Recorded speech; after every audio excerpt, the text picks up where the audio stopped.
Split View on your Mac lets you view two apps full screen side by side.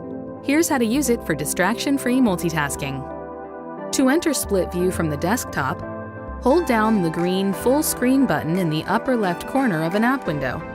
Once the window shrinks, drag it to the left or right side of the screen.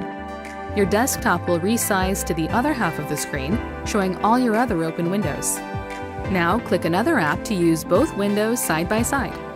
We'll use the calendar.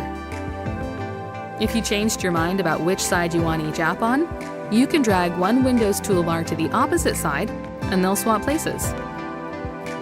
If you want one app to take up more of the screen, you can drag the vertical line between the windows. To view another app or the desktop while in Split View, swipe with 4 fingers on your trackpad.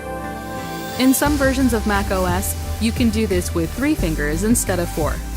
And to go back to your Split View window, just make a 4-finger swipe again. To exit, you can swipe up with 4 fingers to open Mission Control, and then click the expand arrow in the upper left of your Split View window to return to your desktop just as it was before.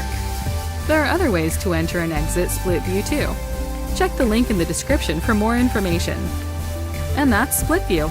Multitasking just got a whole lot easier.